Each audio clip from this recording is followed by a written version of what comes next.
Jaya Śrīnath Ji Jaya Ballabha Jaya Śrīnath Ji Jaya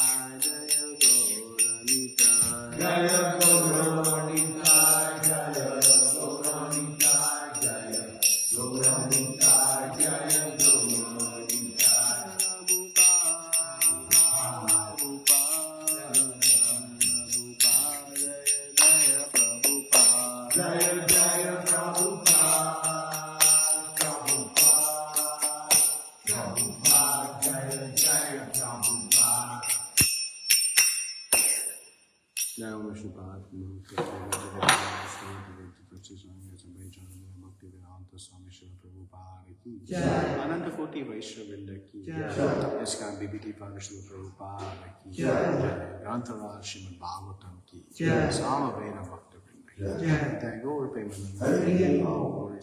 Hare Krishna. Hare Krishna. Hare Krishna. Shishi Guru Godhanka. Om Namo Bhagavate Vasudevaya. Om Namo Bhagavate Vasudevaya. Om Namo Bhagavate Vasudevaya. Om Namo Bhagavate Vasudevaya. Om Namo Bhagavate Vasudevaya. Om Namo Bhagavate Vasudevaya. Narayanam Namaskritya. Narayanam Namaskritya. Narotamam Devim Saraswatim Vyasam Tato Jayamudire Astaprayeshu Bhadreshu Nityam Bhagavata Sevaya Bhagavati Uttama Shloke Bhagavati Naishtiki Hare Krishna. Śrīmad-Bhāgavatam ki Jai. Reading from Canto 1, Chapter 15, Text number 9. The Pandavas retire timely.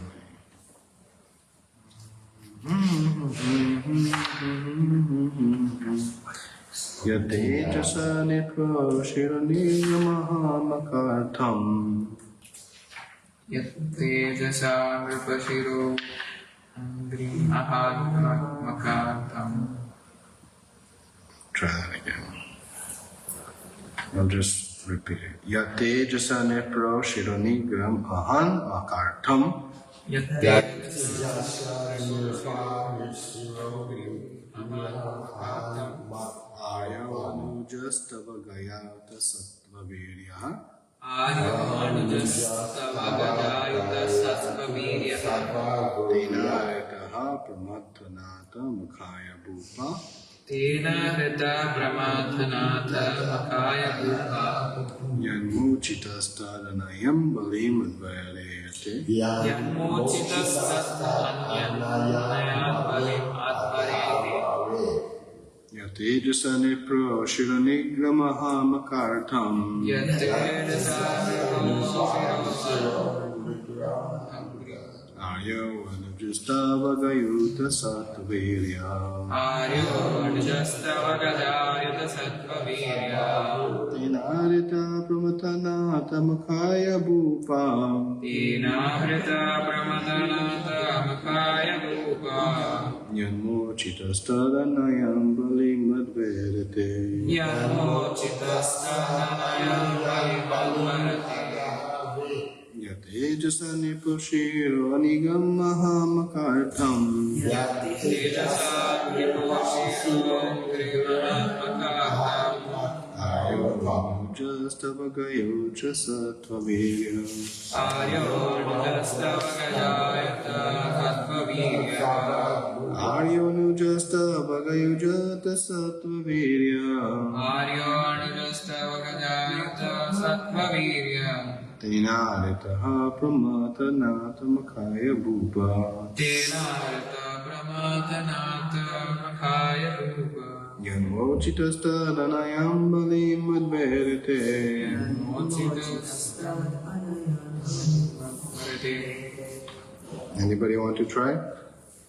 Yat tejasa nrupasira angrim ahanmakatam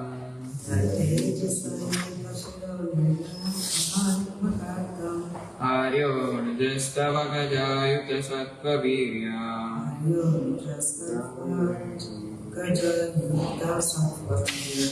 Tinahrita pramatanata vakaya bhupa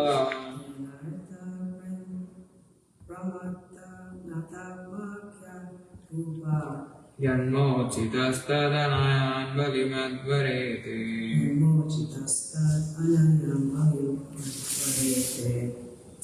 Yateja Rupa Siro Ram Aham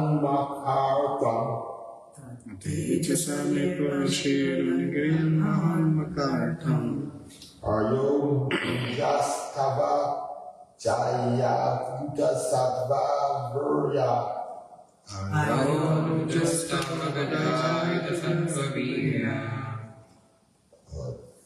Tina Vrita Pramata Snaka Mahaya Bhuta Tainarita Pramatanata Makaya Bhupa Yanmo Taskat Anatan Balim At Arete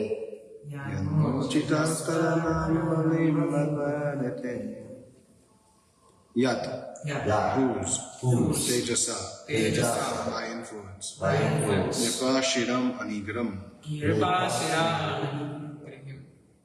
one whose feet are adored by the heads of the kings, One whose feet are adored by the heads of the kings. Aham, kill, Maka or Tum, for the sacrifice, For the sacrifice. Arya respectable, Respected Anuja, Anuja younger brother, Younger brothers. Tava, Your. Gajayuta, Gajayuta. 10,000 elephants, 10,000 elephants. Sattva Virya, Sattvavirya. powerful existence, Powerful existence. Tene, Tina. Tina by him, Arataha, Arata. collected, Collected. Brahmatanata, Brahmatanata. the Lord of the ghosts, Mahabhairava, The Lord of the ghosts. Mahabhairava. Makaya, Makaya. for sacrifice, For sacrifice. Bhupa, Bhupa. kings, Yat Mochita, Yat Mochita. by whom they were released, By whom they were released. Tad Anayan, Tatmanaya. all of them brought, All of them brought Balim, taxes, Taxes Advare, Advare. presented, Presented. Te, your. Translation and purport by His Divine Grace, Abhay Charanvinda, Bhakti Vedanta Swami Śrīla Prabhupada, Śrīla Prabhupada ki jai. Your respectable younger brother who possesses the strength of 10,000 elephants killed by His Grace Jarāsandha, whose feet were worshipped by many kings.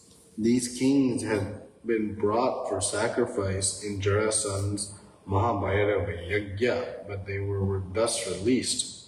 Later they paid tribute to your majesty. Please repeat, your respectable younger brother Your respectable younger brother who possesses the strength who possesses the strength of 10,000 elephants of 10,000 elephants killed by his grace, killed by his grace. Jarāsandha, Jarāsandha. whose feet were worshipped Whose feet were worshipped by many kings. by many kings. These kings These kings had been brought for sacrifice had been brought for sacrifice. in Jarāsandha's Jarāsandha's Mahabhairava Yajna, Mahabhairava Yajna. but they were thus released. But they were thus released. Later they paid tribute Later they paid tribute to your majesty. to your majesty. Jarāsandha was a very powerful king of Magadha. And the history of his birth and activity is also very interesting. His father was King Brihadrat, and his father, King Brihadrat, was also a very prosperous and powerful king of Magadha. But he had no son, although he married 2 daughters of the king of Kashi. Being disappointed not getting a son from either of the 2 queens, the king, along with his wives, left home to live in the forest for a service. But in the forest he was benedicted by one great rishi to have a son, and he gave him one mango to be eaten by the queen. The queen did so, and they were soon pregnant. The king was very happy to see his bearing children, but when the right time approached, the queens delivered one child in 2 parts, one from each of the queen's wombs. The 2 parts were thrown in the forest where a great she-demon used to live, and she was glad to have delicate flesh and blood from the newly born child. Out of curiosity, she joined the 2 parts, and the child became complete and regained life. The she-demon was known as Jara, and being compassionate on the childless king, she went to the king and presented him with the nice child. The king was very pleased with the she-demon and wanted to reward her according to her desire. The she-demon expressed her desire that the child be named after her, and thus the child was surnamed Jarāsandha, or one who was joined by Jara, the she-demon. In fact, this Jarāsandha was born one of the parts and parcels of the demon Viprachiti. The saint by whose benediction the queens bore their child was called Chandra Kaushika, who foretold of the child before his father or brother. Since Jarāsandha possessed demoniac qualities from birth, naturally he became a great devotee of Lord Shiva, and the Lord of all ghostly and demoniac men. Ravan was a great devotee of Shiva, and so also Jarāsandha. He used to sacrifice all arrested kings before Lord Mahabhairava, Shiva, and by his military power he defeated many small kings and arrested them to butcher before Mahabhairava. There are many devotees of Lord Mahabhairava, or Kalabhairava, in the province of Bihar, formerly known as Magad. Jarāsandha was a relative of Kamsa, the maternal uncle of Krishna, and therefore, after Kamsa's death, King Jarāsandha became the great enemy of Krishna, and there were many fights between Jarāsandha and Krishna. Lord Krishna wanted to kill him, but he also wanted that those who served as military men for Jarāsandha might not be killed. Therefore, a plan was adopted to kill him. Krishna, Bhīma, and Arjuna together went to Jarāsandha in the dress of a poor brahmanas and begged for charity from King Jarāsandha. Jarāsandha never refused charity to any brahmana, and he performed many sacrifices also, yet he was not on par with devotional service. Lord Krishna, Bhīma, and Arjuna asked Jarāsandha for the facility of fighting him, and it was settled that Jarāsandha would fight Bhīma only.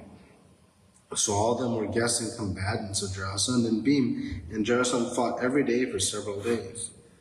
Bhīma became disappointed, but Krishna gave him hints about Jarāsandha being joined together as an infant, and thus Bhīma dissected him again and so killed him. All the kings who were detained in the concentration camp to be killed before Mahabhairava were thus released by Bhīma. Feeling thus obliged to the Pandavas, they paid tribute to King Yudhishthira. Om Jnana-timirandasya Jnananjana Alakaya Chakshurumilitam Yena Tasmai Shri Gurave Namaha Shri Chaitanya Manavishtam Sthapitam Yena Bhutale Swayam Rupa Kadamayam Ati Swapadantikam Vandeham Shri Guru Shri Yuta Padakamalam Shri Gurun Vaishnavamshra Shri Rupam Sagradatam Sagaradatam Vitam Tam Sajivam Sadvaitam Savadutam Parinasaitam Krishna Chaitanya Devam Shri Radha Krishna Padam Sargana Lata Shri Vishakam He Krishna Karuna Sindhu Dinabandhu Jagatpade Rupecha Gopika Kanta Radha Kanta Namostute Tapta Kanchana Gaurangi Radhe Vrindavaneshwari Vrishabhanu Sukhe Devi Pranamami Hari Pre Vancha Kalpadrubhyascha Krupa Sindhu Mevacha Patitanam Pavanebhyo Vaishnavebhyo Namo Namah Namo Vishnu Putale Śrīmate Bhaktivedanta Swami Niti Namine Namaste Saraswati. After Krishna goes from Braj to Mathura, and after he kills Kamsa in the arena, Jarāsandha, as Prabhupada indicates here, who is a relative of Kamsa, tries to exact revenge. And Jarāsandha amasses a huge army, and he goes to fight not another huge army. He goes to fight Kṛṣṇa and Balaram. Two. And Jarāsandha his entire army is decimated. Every person done, killed, except for Jarāsandha. So Jarāsandha leaves, and he goes and amasses another giant army. And he comes back, and he fights with Kṛṣṇa and Balaram. And he is completely decimated again. Not by another giant army, by Kṛṣṇa and Balaram. And he is left alive, his entire army gone. He retreats, again establishes an army. Huge army, not easy to do. So you can see the power of Jarāsandha, that, he is thousands of kings.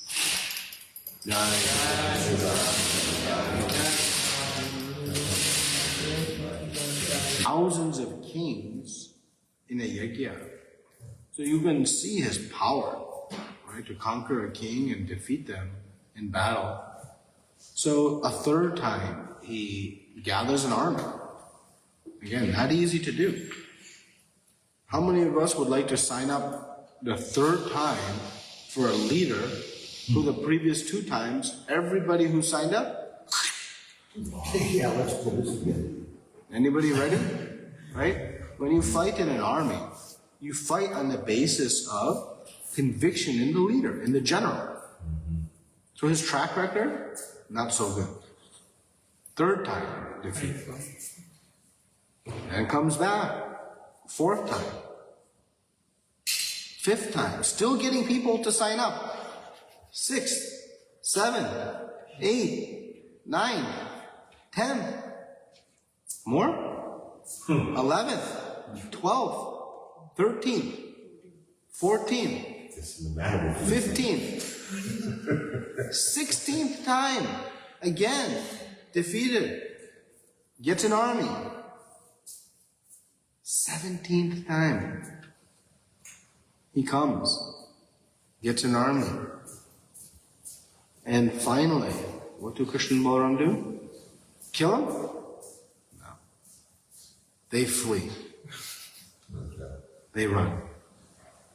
They said that too much destruction is taking place in Mathura because of this useless battle. So Jarāsandha has been defeated. Actually, I think it was the 18th time. 17 times his army was defeated. If I'm not mistaken. Plus or minus. No, it's a rounding error at this point. He has had his, completely defeated. And when Kṛṣṇa and Balaram finally leave out of sympathy, they go to a place called Dhakur. Actually, when I was in India last time, for the first time we went there. And this is where Kṛṣṇa and Balaram went to so-called hide. And Jarāsandha starts to become proud and says, "Oh, you cowards are scared of me." Now think, this is how foolish the demoniac mentality is. He was defeated thoroughly 17 times.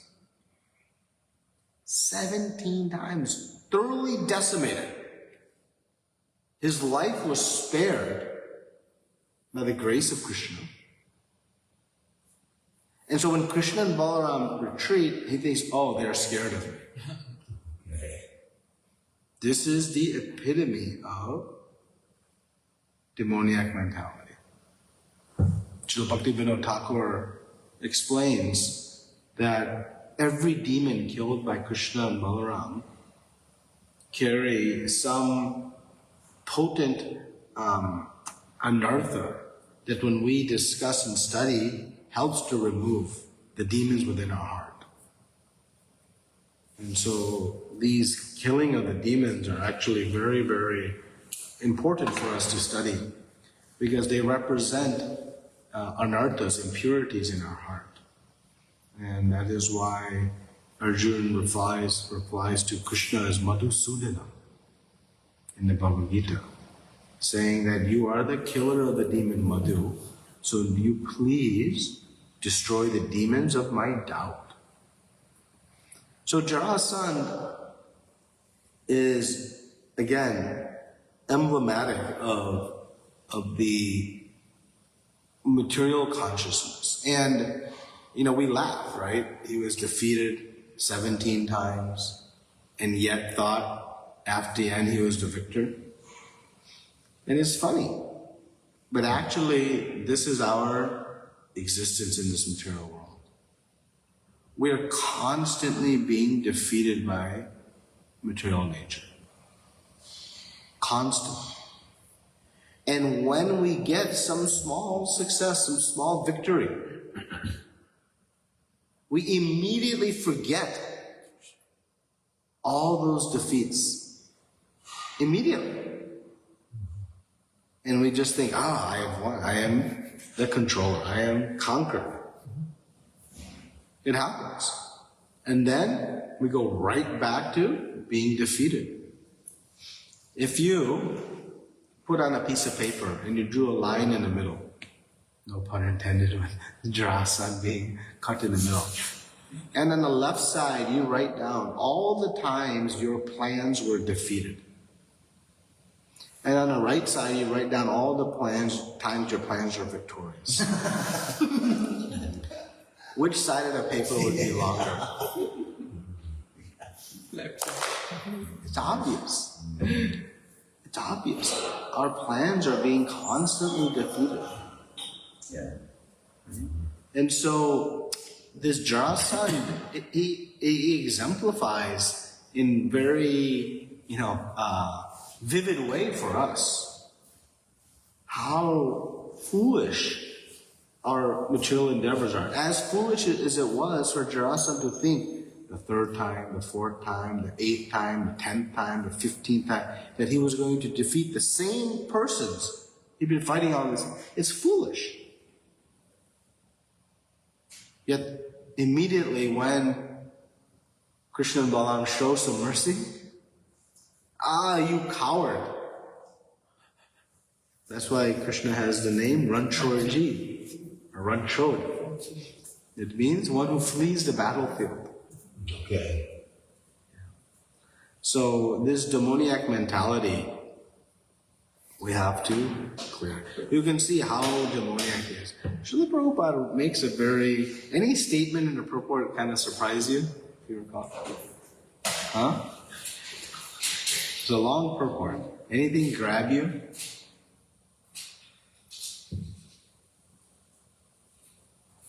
I'll read it then. Since Jarāsandha possessed demoniac qualities from birth, naturally he became a great devotee of Lord Shiva, the Lord of all ghostly and demoniac men. So this is a very, powerful statement. So of course Jarāsandha, being nurtured by the demon Jara, had these demoniac tendencies.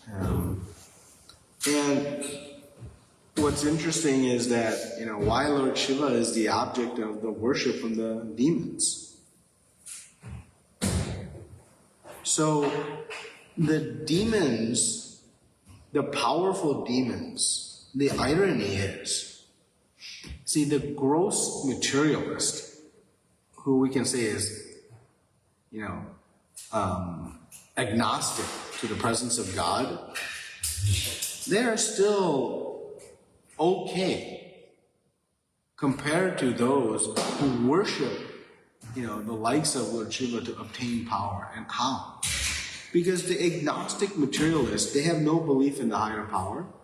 Mm-hmm. And so they try to wreak havoc according to their own capacity. But the capacity to do harm is still limited. It's still limited. But Jarāsandha, he had the intelligence to know that he is not the source of his power. How do we know that? How do we know Jarāsandha knew he was not the source of his power?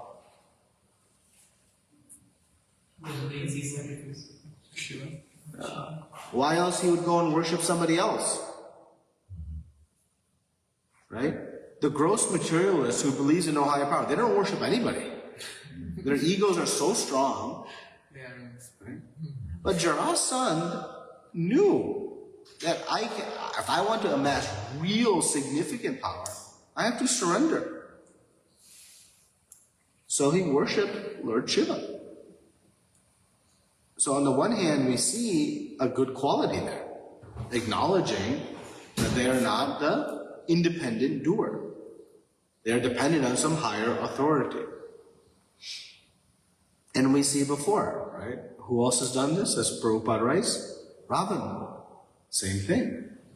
Hiranyakashipu, we just studied, went to Lord Brahma, did great austerity. So the Jarāsandha is worshipping and doing. But Prabhupada writes, this is not devotional service. It's not devotional service. Why it's not devotional service? Because the intent of the worship. The intent of the worship is not anukulyena Krishna anushima. It is not a service to please Krishna. As soon as it's not a service to please Krishna, it's not devotional service. Jarāsandha's intent in worship was to acquire some power so that he could control and wreak havoc to the material world. What did he do?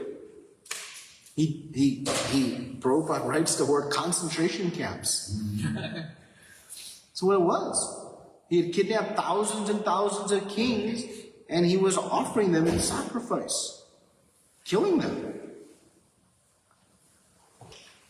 So, what's the point for us is that it's a slippery slope. That if we approach the Supreme Lord without pure intent, actually we can start to wreak havoc in our life. Devotional service means that I am approaching the Lord simply for His pleasure. Simply for His pleasure. But if we honestly, introspect, the vast majority of times when people come to see the Lord, it is for wanting something in return. Right?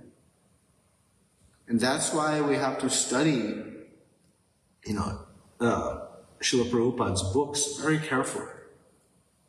Because he says this is not devotional service, though he went to Lord Shiva and did austerity, did what could look like spiritual practice. But because the intent was misplaced, it's not.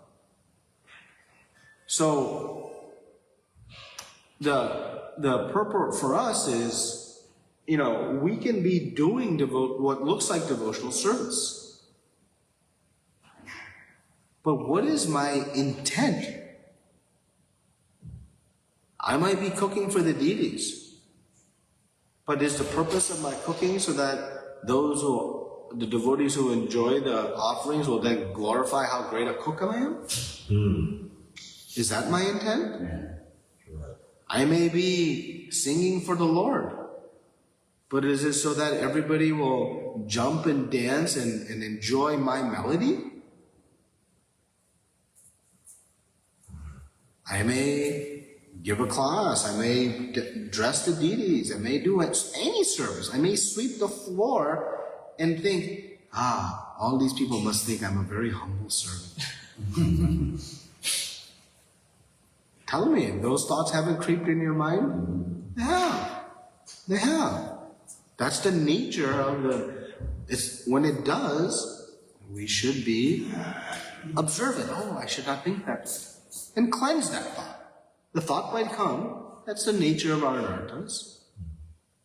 But to keep very pure the purpose of our devotional service.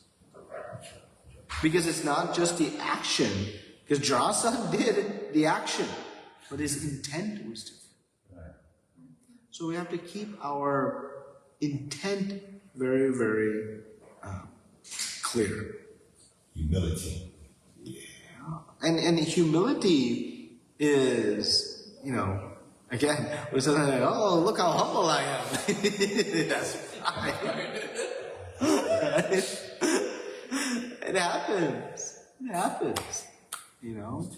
So we should be very, cognizant of that nature. And in the case of Jarāsandha, what we also see is something very inspiring. How tolerant Kṛṣṇa is. How patient Kṛṣṇa is. Actually, why he didn't kill Jarāsandha? Why didn't he kill Jarāsandha? Because it was ordained by Lord Brahma that he would be killed by Bhīma. So Kṛṣṇa, though he was being attacked, to uphold the word of Lord Brahma, just as to uphold the word of Lord Brahma to Hiranyakashipu, Lord Nrsimhadev appeared in a very particular circumstance, the same way. So this is the nature of Kṛṣṇa, so tolerant and loving to his devotees. And even if we make mistakes, still there's a chance of recovery if the intent in our heart is pure. The intent in our heart is pure. And that is a very important opportunity for us to practically apply in our devotional service. And this, I'll go back to this point of intent in our service. When there is pride in the heart, you know what manifests? False ego. False ego. But how do I know that there's pride in the heart, that there's false ego in the heart? How do I know? What's the symptom? What's the indicator? That when I am corrected, there is pain in the heart. Oh, okay. Wow. Say that again, please. Wow. There's pain in the heart.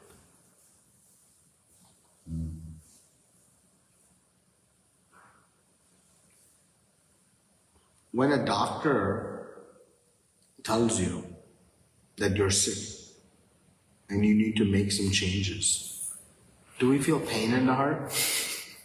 We may not like what changes we have to make. We may be disappointed that I can't eat these things or I can't do this. But there's not pain in the heart. Because we have faith that this doctor is trying to help me. So in devotional life, when I take correction, when there's pain in the heart, it's a sign that I am not anxious to move forward. I think I got it.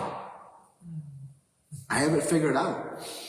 Now you'll say, or one can say, yeah, but like if someone is incorrectly correcting me, right? Like they're giving me telling I'm doing something wrong, but they're wrong. It can happen, right? It can happen. But still, that should not create pain or animosity. Simply, okay, Hare Krishna, thank you. And then we can introspect, that's not right for me. Or maybe take some counsel of someone else and say, hey, I was told this, what do you think? Is this right? But that knee-jerk push back, that's a Jarāsandha mentality. That's a Jarāsandha mentality. That we want to try to rectify, remove from our, because who is the beneficiary of that fear? When the doctor tells us, hey, changes, who is the beneficiary? The doctor? No. It's for our good. It's for our good. So, now just finishing with this, this pastime of Jarāsandha. It's very sweet how Jarāsandha and Bhīma are fighting. So, then they went and this thing was made, this arrangement. See, fighting in Vedic ways is very disciplined. So they would start at noon to fight. And they would finish at sunset. And then there was mingling. During the Kurukshetra battle, at sunset, then both sides would be mixing and they were having prasadam together and this. And then the next day, again. So everything, there was no like surprise attacks and attacking from the behind, none of that. Our Vedic principles actually show this perfect discipline system. Humanity has now become so corrupt that even the art of fighting has become so polluted. As some of you may know, we just came back from Kenya, in Africa, and we were noting that there's violence in the animal kingdom. Oh yeah. Right? There's great violence. Oh yeah. But that's an act of nature, right? Life subsists on life. But what you see repeatedly is structured, disciplined violence. Meaning, it is based on a need in a certain circumstance. It is very predictable and very systematic. But in human nature, what do we see? Unjust killing everywhere. Unjust, unpredictable, driven by the false ego actions. Whereas in the animal kingdom, what they are acting on? Instincts. Yeah. They're acting purely on instincts, not on, I don't like this person. I don't like this situation. Yeah. That's not why they kill. They kill simply on instincts. Now, the killing is a little grotesque and a little hard, but you can appreciate that in the animal kingdom, it's still actually done more systematically. And anyways, that's their nature. When a lion kills a wildebeest, there's no karma for that lion. Because they're not killing out of animosity, out of envy, out of pride. They're killing out of nature. Very different. So there's no karma. So, but in the human nature, we see this, tendency to corrupt. So Bhīma and Jarāsandha are fighting in a very systematic way. And this goes on 27 days. And Bhīma is now becoming tired. And he's as strong as 10,000 elephants. And he's tired. The most dangerous animals in the bush, in the forest? Rhinoceros? Nope. The two most dangerous animals that kill the most humans? Lions. Nope. Elephants. Elephants and hippos. And hippos. But And the third would be buffaloes. See that again? Buffaloes. Buffaloes. So, elephants are very powerful, hugely powerful. And they look like they're walking very slow, but they cover an enormous amount of ground because you get these giant, very powerful animals. So Bhīma has killed so many people in the battle. He is a very strong person. So Kṛṣṇa takes one twig. He takes a twig and he rips it in half. And Bhīma sees that and he gets the clue how to defeat Jarāsandha. And so he gets Jarāsandha, and by the feet he grabs each of Jarāsandha's legs and rips apart. Because he was put together by the she demon Jara And so Krishna revealed to him this weakness. So in that also we see that, when we are struggling, it is Krishna who will give us the recipe, the success formula. So, while we don't want to pray and come to Krishna with any motive, what we should pray for is, Krishna, help me defeat the demons of my doubts, of my pride, of my arrogance, of my inability to chant your holy names, of all these impurities. When we do, just as Krishna showed to Bhīma how to defeat Jarāsandha, Krishna will show to us how to defeat these demons. So, it is the great fortune to come under the shelter of Radha Kunj Bihari and finally stop our Jarāsandha. Now, Jarāsandha only attacked 17 times. We've been attacking millions and millions of times and defeated. But now, by the mercy of Srila Prabhupada, we can conquer this and be successful. Thank you, Srila Prabhupada ki jai. Śrīmad-Bhāgavatam ki jai. Any questions, comments, discussion? That was a really sweet lesson, Prabhupada. I needed to hear every bit of that, I swear. I'm so glad I was able to come today. Thank you. Thank you, brother. Tell us more about Africa. Tell you more about Africa? Yes. I saw you preaching there. Yeah, I was able to give a couple of classes there in Nairobi and Mombasa. Srila Prabhupada was very fond of that. He wanted preaching in Africa very strongly. And it's interesting, like the Kenyan culture, very pious people, very kind and hospitable. They share a lot of Vedic values, importance of family. Even those who are meat eaters, they respect animals, although that's a little bit of a contradiction. But at least in their, we went to visit one Maasai tribe, and, it's interesting, like we see in our villages, the way the Maasai tribe is set up, the homes are all on a perimeter, and in the middle they keep the cows and goats and animals to protect them from the predators. Yeah. But who's exposed? All of them. Wow. And you see this in Vedic structure. The cows will be kept in the nicest facilities.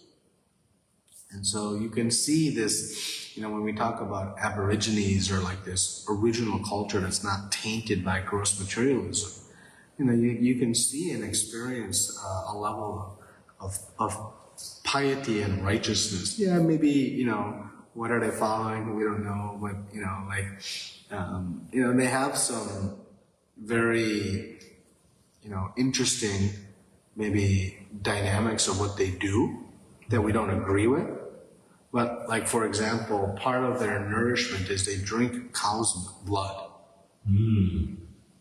And so they tie a rope around the neck and expose a vein, and then they poke it and they drain some blood. But immediately after, they untie and they put medicine and they nurture this cow back to health. They recognize that they created some pain. Yeah, again, I'm not sanctioning what they're doing, but you can see the level of kindness. How does it compare to what we do? Oh, yeah. We just slaughter these cows, put them on our plate, and nobody cares. Nobody cares. Not only nobody cares, nobody even thinks about it. No. It's gross. Not even a thought. Yeah, they don't even think about it. It's gross. So who's more backwards? If you see these tribal people, you think, wow, they're so primitive and but from an intelligence and consciousness perspective. So it was very interesting. And again, unfortunately, they're the vast minority, people. But Nairobi is an amazing place. Srila Prabhupada, went there every day. He bought the land. The land where the temple is a beautiful temple on top of a hill overlooking the city. Srila Prabhupada acquired that land, and then in 1986, No, yeah, 85? I think something like that. They opened this temple, and very nice devotees. They have an awesome ashram where they have local university students staying and being cultivated in spiritual life, kind of like a Krishna house type or a base facility. Really nice. And they have a huge farm, over 100 cows, all of the boga, everything comes from the farm. And then in Mombasa, they have 2 temples, a very beautiful temple. They're building a 72-unit apartment structure for grahastas to come and stay. Oh my goodness! So yeah, really, it was really sweet to see the development and the preaching that's taking place. Umakati Prabhu, who is kind of managing all of the Kenya Yatra. What a sweet devotee, very, very sweet. Yeah, they're preaching, very systematically, and so yeah, it was nice. It was a great experience. I will, now want to go back and spend some more time. Did Bhakti Tirtha take deity worship back to Africa? Bhakti Tirtha did a lot of preaching in Africa, all over. He did a lot in West Africa as well. But yeah, he was preaching. Brahmananda was preaching in Africa. Navyogendra Maharaj is the one who opened the temple in Mombasa in 72. So, because Prabhupada really, he considered Mombasa to be like heaven on earth. He went there to recover from some health issues, and so, yeah, Prabhupada had a lot of energy in trying to develop the Africa. Nice. It was very nice. Thank you very much to the Prabhupada ki, Śrīmad-Bhāgavatam ki.